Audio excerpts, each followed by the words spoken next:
జై తెలంగాణ. అందరికీ నమస్కారం. తెలంగాణ రాష్ట్ర పరిస్థితి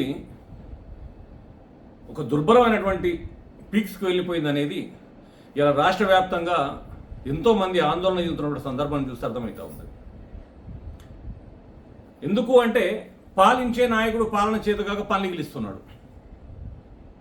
పరాయుని ముందర బోర్ల పడ్డట్టు సందంగా ఇలా వాతావరణం క్రియేట్ చేసి పెట్టింది.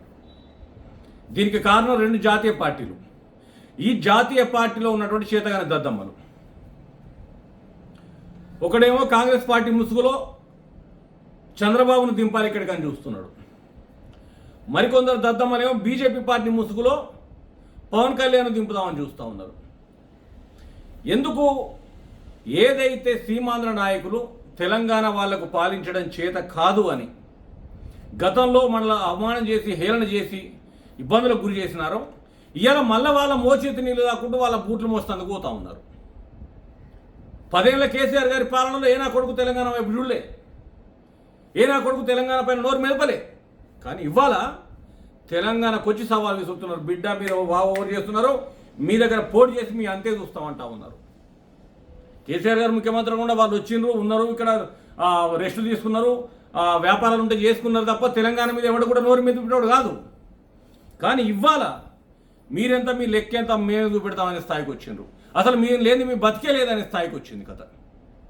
దీనికి కారణం ఎవరు? చేతగాని దద్దమ్మ ముఖ్యమంత్రిగా ఉండడం, చేతగాని కొంతమంది ఎంపీలు సెంట్రల్ మినిస్టర్లుగా ఉండడం, ఇవాళ సీమాంధ్ర నాయకులు మోచేతి నీళ్లు తాగుతామని చెప్పేసి వాళ్ళ దగ్గర పోయి ఊడిగం చేయడం, తెలంగాణను అవమానించే కార్యక్రమం చేపడతాం. పాలన దిశగా వస్తే రెండు జాతీయ పార్టీలు కేసీఆర్ గారి విధి విధానాలను స్టడీ చేసి మిగతా రాష్ట్రాల్లో అమలు చేసుకున్న సందర్భం.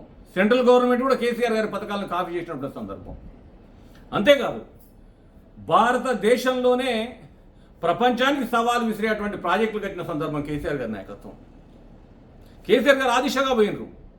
కేసీఆర్ గారి పాలన అందుకోవాలంటే కూడా ఎవరు తరం కాలేదు. కానీ ఇవాళ పాలన చేతగాక పనులు గిలిస్తున్నాయి ముఖ్యమంత్రి చేతిలో ఈడిగిల పడుతూ ఉన్న తెలంగాణ రాష్ట్రం.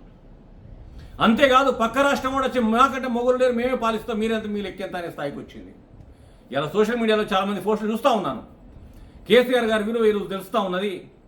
ఈ పుట్టడబద్దాల పునాదుల మీద ఏర్పడ్డ ఈ ప్రభుత్వాలు చెప్పిన బోకర మాటలు నమ్మి మోసపోయి కేసీఆర్ గారిని పరిస్థితి తెచ్చుకున్నామే. కేసీఆర్ గారు ఉన్ననాడు ఏ ఒక్కడన్నా మన తెలంగాణ వైపు వచ్చిండా, తెలంగాణకి వెళ్ళి చూసిండ్రా? అట్లాంటి ప్రతి ఓడియాలు ఎగిరెగిరి పడతా ఉన్నట్టు దీనికి కారణం మన చేతగాని పాలకులు కాదా అని చెప్పేసి ఇలా సోషల్ మీడియా మొత్తం వైరల్ అవుతూ ఉన్నది. ఎస్, ఇది 100% నిజం. ఎందుకంటాను నేనంటే, కేసీఆర్ గారు ఉన్నప్పుడు కేసీఆర్ గారు పాలించే పాలనను గమనించినటువంటి అన్ని రాష్ట్రాలు, అందరు నాయకులు ఇవాళ ఈ చేతగాని నాయకుల చేతి నుంచి తెలంగాణ ఎట్లా లాక్కోవాలని చూస్తూ ఉన్నారు. ముమ్మాటికి నిజం ఇది. రాష్ట్రానికి రాజధాని కట్టుకోలేని వాళ్ళు, రాష్ట్రంలో 100 మంది ఒకటే పోటీ చేస్తే తప్ప గెలవలేని దద్దమ్మలు కూడా తెలంగాణ ఖర్చు తొడలు కొడుతూ ఉన్నారు. ఇది ఇవాళ మన దుస్థితి, ఇది మన దౌర్భాగ్యం. గతంలో కేసీఆర్ గారు ఈ రకంగా చేసినారు. ఆంధ్ర కంటే ఎక్కువ తెలంగాణలో భూముల ధరలు పెరిగినాయి అన్న సందర్భం నుంచి ఇలా భూములు కొనే నాదులు లేనటువంటి పరిస్థితి తెలంగాణకు వచ్చింది ఈ కాంగ్రెస్ ప్రభుత్వంలో, ఏది చేతగాని బీజేపీ నాయకత్వంలో. అది జాలదున్నట్టు ఇంకా నాయకులను తీసుకొచ్చి మనం ఎత్తున పెట్టుకుందామంటున్నారు. ఎందుకు మీకు చేత కదా? ఏమనంటే ఇంకొక మాట అంటా ఉన్నారు ఆంధ్ర నాయకులు కానీ తెలంగాణ నాయకులు. కేసీఆర్ పక్క రాష్ట్రంగా లోలేదా? అరే దద్దమ్మ, దిమాకుందా మీకేమైనా రాజకీయంగా? కేసీఆర్ గారు ఒక జాతీయ పార్టీ ప్రకటించి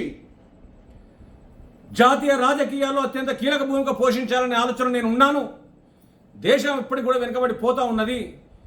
దేశం ఎన్నో ఉత్పత్తులను తీసుకురావాల్సిన సందర్భంలో చైనా, జపాన్ మీద ఆధారపడతా ఉన్నది. నేను దేశ రాజకీయాల్లోకి అని చెప్పి పోయి దేశ రాజకీయాల పేరుతోటి మహారాష్ట్ర కానీ, బీదర్ కానీ, ఏపీ కానీ పలానా చోట్లకు పోయి దేశ రాజకీయాలకు నేను వస్తున్నా అని చెప్పింది తప్పితే తెలంగాణ, ఆంధ్రప్రదేశ్కి పోయో మహారాష్ట్రకు పోయో నేను ఇక్కడ ముఖ్యమంత్రి అయితే అనలే.